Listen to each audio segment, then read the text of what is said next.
Here is a update of a rose Lagerfeld.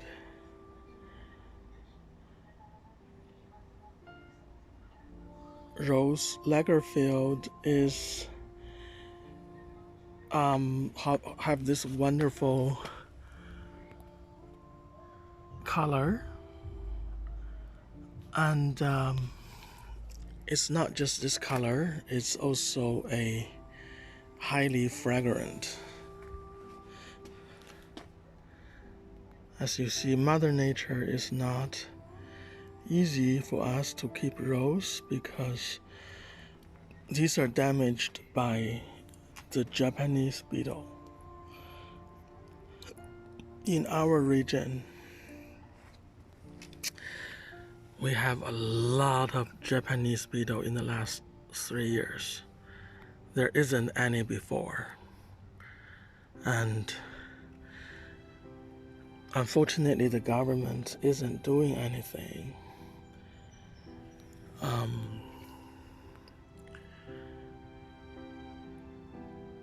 I mean, supposedly, if things work ideally, it will be like the universities will have studies about, because we have big universities in the city, and they would study where the Japanese beetles are breeding. I know there are large grape fields that the Japanese beetle likes, and there are all kinds of large agriculture structures where the Japanese beetle would breed. But I have selected this location to stay away from the Japanese beetle.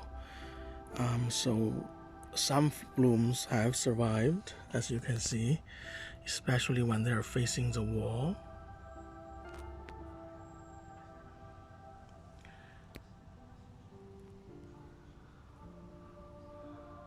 Remember last time when I take the video, there was only one bud. This is how fast rose come into bloom. And let's see the damage of the Japanese beetle. This is accumulated for a few days. Every day there will be a few, 2 to 3.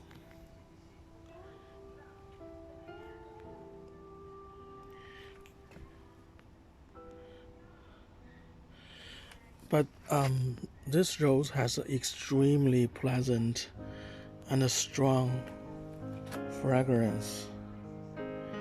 It's unbelievably pleasant and strong. I can smell it even now, especially when the rose just opened.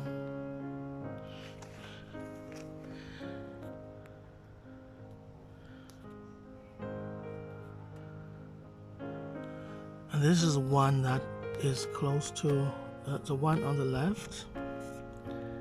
Has been open for maybe a day or two, and this one has been open for much longer, possibly almost a week.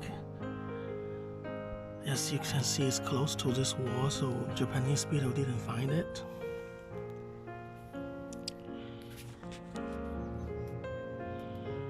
But anyway, so on the left, that little blue thing, I think it's Russian sage or Veronica or something similar. I have to double check the name. I have the label. And this one is it's also a people think they climb everywhere, but in our climate they barely survive. They struggle to survive. It has colorful leaves, and I have moved some of my houseplants outside. The dracaenas, they are extremely, in my opinion, suitable for houseplants. They are colorful, they are pest resistant, and if you leave them outside in the summer in shade, you see, this entire thing is protected by this big board. On top there are some Hoyas. Then this is Florida Beauty, and on the top left of Florida Beauty is Philodendron giganteum variegated, and things like that. You can see some of the leaf of the Florida Beauty over here. I think it's a galaxy type. These are some of the Hoyas, and then as you can see, my Cody line has all failed. They are very prone to spider mites indoors, and they do thrive outdoors, but I don't think they're dead. It just need a suitable environment to resprout from the bottom. I just moved my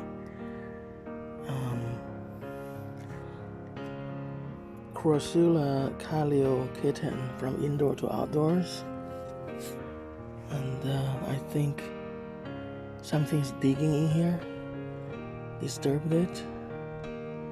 I don't know what animal is. I hope it's not a rat, but this is outside anyways. See if I can maybe put it. Now you can see this whole thing is protected by this big board hiding under, and this is a western exposure. Okay, so let's go to the other interesting rose. I just acquired both the two roses, including the rose Lagerfeld, and this one I just acquired this year. And this one is called Captain Samuel Holland. Some say it's a climber rose. This rose doesn't have perfume, but it possesses an unbelievable feature that their flowers last almost forever. I don't know what is the trick. The petals are harder, so they don't fade. They last longer than, say, dogwood flower. They just never fade. This location also sheltered it from the Japanese beetle, and the color is this lovely purplish pink, purplish color.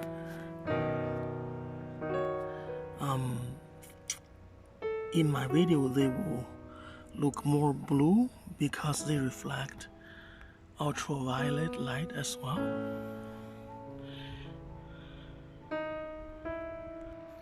And these are my late blooming oriental lilies opposite the sun.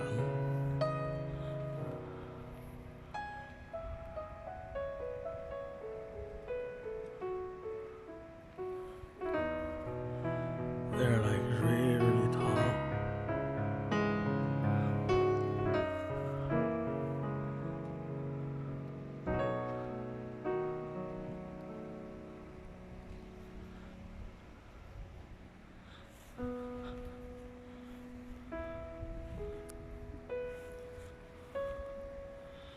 And I have to stand a little bit back to take the full image.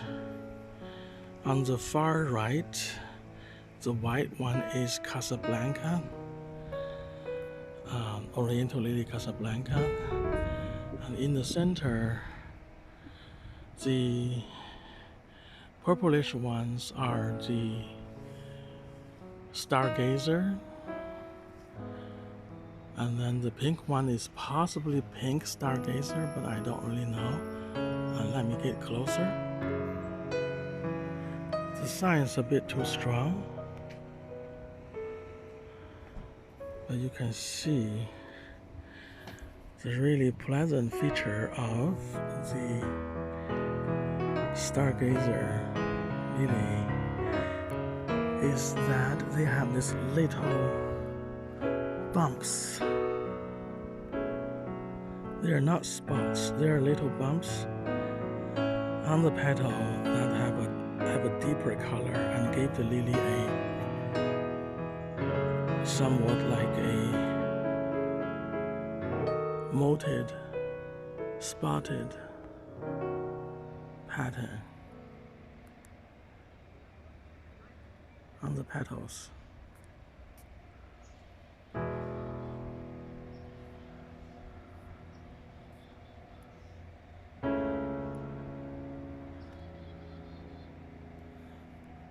And for this very tall pink Oriental lily hybrids, it's really like 2 meters this year.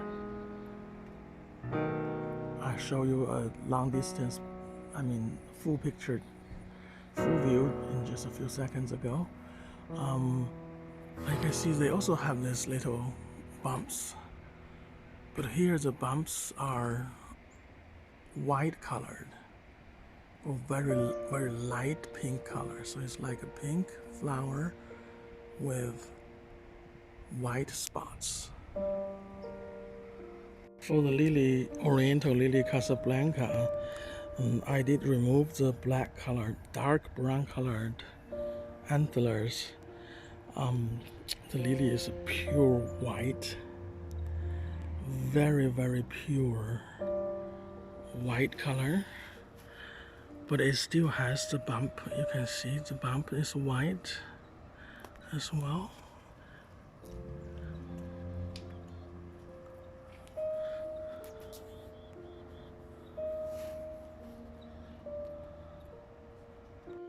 I also wish to do a little update of my Alocasia blizzard. I find it a very easy alocasia to care for. It tolerates cold, like low temperature, and they tolerate low light. Again, my setup is this little cup sit on a glass of water, a plastic box of or bottle of water, and the roots go from the pot into the water, but the I also keep the pot soil moist because this pot is so small for this large plant. And also must remind alocasias, calaceas, they're all begonias, they're all have dormancy, so they didn't die. And then this is Calacea macroana, Calacea rattlesnake,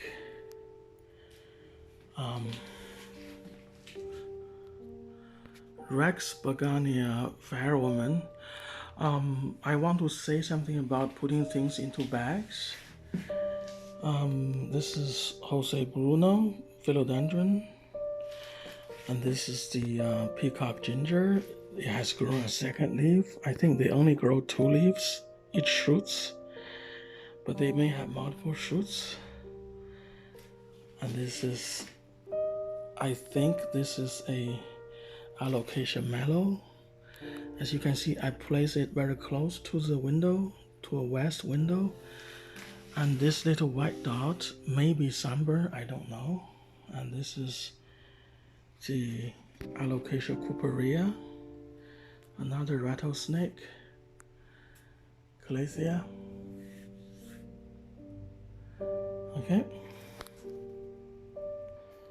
Okay, this is flaming amber Bidens on the left. It has so many flowers now.